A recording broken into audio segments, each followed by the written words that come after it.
इख्तियार औरत को होता तो 50%, मैं तो कहती हूँ 750% लोगों को एक मर्तबा जरूर तजुर्बा हो जाता। और दूसरी वजह तलाक का इख्तियार मर्द को देने की ये है कि कस्बे में आज की जिम्मेदारी मर्द पर रखी है और कमाने के लिए उसी को घर से निकलना पड़ता है, इसलिए वो हरगिज नहीं चाहेगा कि उसका खानदान बिखर जाए। चलिए हम आपकी बात मानते हैं, मर्द को तलाक देने का क्या सही है। बसाए औकात एक औरत बहुत मजलूम होती है, वो अपने शौहर से तलाक चाहती है लेकिन शौहर तलाक नहीं देता, तो अब ये बेचारी क्या करेगी? क्या इस तरह से सच कर अपनी जिंदगी गुजारेगी? क्या इसे अपनी जिंदगी का खुद फैसला लेने को हक नहीं? औरत कम से कम कोर्ट से तो इंसाफ ले सकती है। देखिए, औरत के पास मर्द से छुटकारा हासिल करने के कई एक ऑप्शन है, जैसा कि खुला और तफवीज़ तलाक वगैरह। इसी के साथ साथ अगर कोई औरत ऐसा मुकदमा लेकर दारुगज़ा यानी इस्लामी कोर्ट जाती है और वहाँ शौहर का जुर्म साबित करती है तो काजी को फर्ज का निकाह का इख्तियार होगा, यानी काजी की तलाक शौहर की तलाक मानी जाएगी। हमने शुरू में कहा था कि आज 4 शादियों के मुतालिक भी गुफ्तगू करेंगे। इसके मुतालिक आपका क्या कहना है? सुनिए, मुझे ये बात समझ में नहीं आ रही है कि एक शादी करना तो ठीक है, लेकिन शादियों पर शादियां करते चले जाना और फिर वो भी मुसलमान हो तो नहीं कर देते हैं। इस्लाम का नाम लेकर 4 शादियां कर लेते हैं। इससे तो औरतों की इज्जत की पामाली है, उन पर जुल्म है। ऐसे लगता है कि उनको चने के भाव में खरीदा जा रहा है और उनके साथ बदसलूकी करते हैं। अगर मर्द 4 शादी कर सकता है तो औरत को भी इजाजत होनी चाहिए कि एक औरत 4 आदमियों से निकाह करे, जबकि उसे तो हराम करार देता है। क्या ये भी कोई इंसाफ की बात है? पहले तो ये समझ लीजिए कि जो बात आप कह रही हैं वो सरासर इस्लाम की हक्कानियत पर इल्ज़ाम है, जिसकी कोई हकीकत नहीं। और तो ऐसे कह रही हैं कि जैसे हिंदुस्तान या पूरी दुनिया का हर हम मुसलमान पहली फुर्सत में 4 शादियाँ कर लेता है। आप कितने मर्द बतला सकती हैं जिन्होंने बैक वक्त 4 बीवियाँ रखी हो? है कोई आपके इल्म में? अब ये बात जाने दो, अगर कोई मुसलमान दूसरा निकाह भी करता है तो जाहिल अवाम उसे चैन से जीने नहीं देती और एक की निगाहों से देखा जाता है। और ये कहते हैं कि फला शख्स ने एक के होते हुए दूसरा निकाह कर लिया, फिर कैसे आप इस्लाम पर ये 4 शादियों वाला इल्ज़ाम आयद कर रही है? सुनिए, मैं आपको बतलाती हूँ कि एक से ज़्यादा शादी का मसला, जिसे लेकर सारी दुनिया में इस्लाम के खिलाफ प्रोपेगेंडा किया जा रहा है कि इस्लाम के अलावा दूसरे मज़ाहिब में एक से ज़्यादा शादी का रिवाज नहीं है। अब हिंदू मजहब को ले लीजिए, हिंदू मजहब में सिक्का के लिए 1, वेज के लिए 2, खतरी के लिए 3 और ब्राह्मण के लिए 4 शादी करने की इजाज़त है। महाभारत में है भगवान वासुदेव की 16,101 रानियाँ थी। महाभारत में है श्री कृष्ण की 7 मशहूर रानियों के अलावा 16,000 रानियाँ और थी। इसी महाभारत में मौजूद रामचंद्र जी के वालिद महाराजा की 3 बीवियाँ थी और पांडु की 2 बीवियाँ थी। और हिंदुस्तान के राजपूतों में कई शादियाँ करने का रिवाज आम था। इस वक्त उदयपुर में संग्राम सिंह और उसकी 21 रानियों की समाधि आज भी मौजूद है, जो सन ईस्वी 1733 में राजा के साथ जला दी गई थी। यहूदी मजहब में हजरत याकूब अलैहिस्सलाम की 4 बीवियाँ थी, हजरत मूसा अलैहिस्सलाम की 2, हजरत दाऊद की 100, तौरात में है हजरत सुलेमान की 700 बीवियाँ थी और 300 बांदियाँ थी। ईसाई मजहब में हर शख्स को 2 निकाह की आज भी इजाज़त है। बल्कि दुनिया के मशहूर मज़ाहिब में शायद ही कोई मजहब हो जिसमें एक से ज़्यादा शादी का रिवाज ना हो। खुद अरब में इस्लाम से पहले लातादाद निकाह का रिवाज आम था। इस्लाम के आने के बाद जो लोग मुसलमान हुए उनमें से जिनकी निकाह 4 से ज़्यादा बीवियाँ थी तो अल्लाह के रसूल ने उनको 4 रखने की इजाज़त दी और बाकी को अलग करने का हुक्म फरमाया।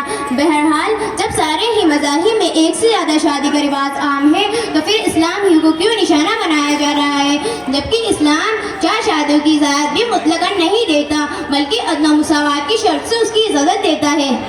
एक और बात मैं आपको बतला दूँ, ज़रा आप ध्यान से सुनिए कि आमतौर पर अक्सर के ममालिक तकरीबन 139 कंट्री में से औरतों की तादाद मर्दों से ज़्यादा है और दूसरी बात हादसात में मर्दों की तादाद भी औरतों से ज़्यादा है। अब आप देखिए, हादसात में मरने वाले मर्दों की तादाद भी औरतों से ज़्यादा है। इस एतबार से औरतों की तादाद मर्दों से कई गुना ज़्यादा हो जाती है।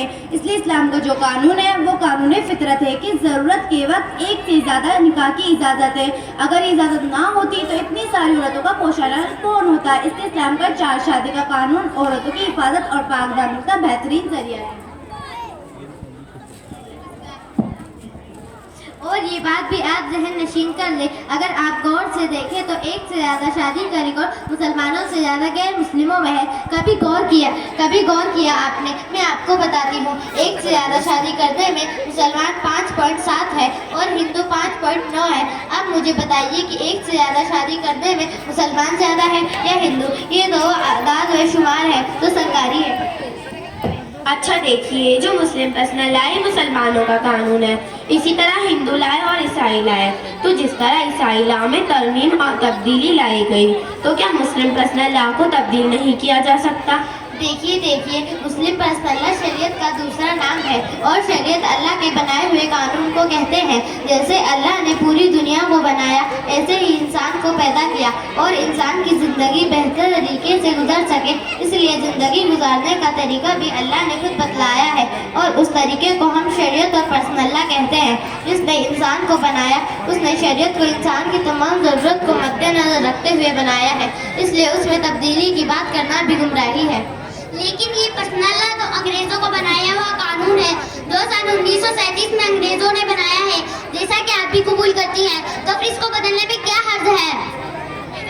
آپ سے کس نے کہہ دیا کہ یہ انگریزوں کا بنایا ہوا قانون ہے؟ ارے شریعت کا قانون تو برسوں سے چلا آ رہا ہے، اور وہ اس ملک میں رائج بھی تھا۔ انگریزوں نے بھی کئی برس تک اس قانون کو جاری رکھا، درمیان میں کچھ برس انگریزوں نے اپنے بنائے ہوئے قانون کو نافذ کرنا چاہا، جیسا کہ آج کی ہماری حکومت نافذ کرنا چاہ رہی ہے۔ تب ہمارے علماء نے مطالبہ کیا کہ ہمارے اپنے اصل مسئلے کو شریعت کے مطابق حل کیا جائے، اور اس مطالبے کو سن 1937 میں قبول کیا، اور اس بل کا نام شریعہ بل 937 رکھا۔ لہٰذا یہ انگریزوں کا بنایا ہوا قانون نہیں، یہ تو اللہ کا بنایا ہوا قانون ہے۔ یہ جو آج کل 3 طلاق کو لے کر بڑا مسئلہ کھڑا ہو گیا ہے، تو کیا 3 طلاق کو سپورٹ کرنا ضروری ہے؟ جبکہ ہم نے بھی قرآن خوب پڑھا ہے اور اس پر ریسرچ بھی کی ہے، اس میں 3 طلاق کا کہیں بھی ذکر نہیں ہے۔ ہاں ہمیں معلوم ہے آپ کے ان کی حدود کیا ہے۔ صرف چند مریدین کی کتاب آپ نے پڑھی ہے اور اپنے آپ کو بہت انگریزا سمجھ بیٹھی ہے۔ اگر میں آپ سے قرآن کی صرف اور صرف ایک چھوٹی سی چھوٹی آیت پوچھ لوں تو شاید آپ اس کا جواب نہ دے سکیں گی، سمجھی؟ کان کھول کر سن لیں۔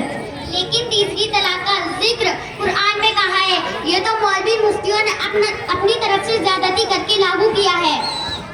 آپ غلط کہہ رہی ہیں، تیسری طلاق کا ذکر قرآن میں ہے اور مولویوں نے اپنی طرف سے زیادتی نہیں کی ہے، بلکہ انہوں نے وہی بات بیان کی ہے جو حدیث میں ہے۔ اور آپ سن لیں کہ جس طرح قرآن کا ماننا ضروری ہے، اسی طرح حدیث سے متواترہ کا ماننا بھی ضروری ہے۔ جس طرح قرآن سے مسائل نکلتے ہیں، اسی طرح حدیث سے نکلتے ہیں، اور حدیث میں 3 طلاق کا ذکر موجود ہے۔ اللہ کے رسول صلی اللہ علیہ وسلم نے بھی اسے نافذ کیا ہے۔ آپ طلاق کو غلط مانتی ہیں یا نہیں؟ کیوں نہیں، ہم غلط مانتے ہیں۔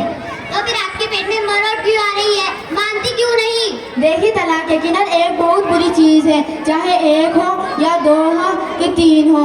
اللہ کے نزدیک جتنی چیز جائز ہے ان میں سب سے بری چیز طلاق ہے، چاہے 1 ہی کیوں نہ ہو۔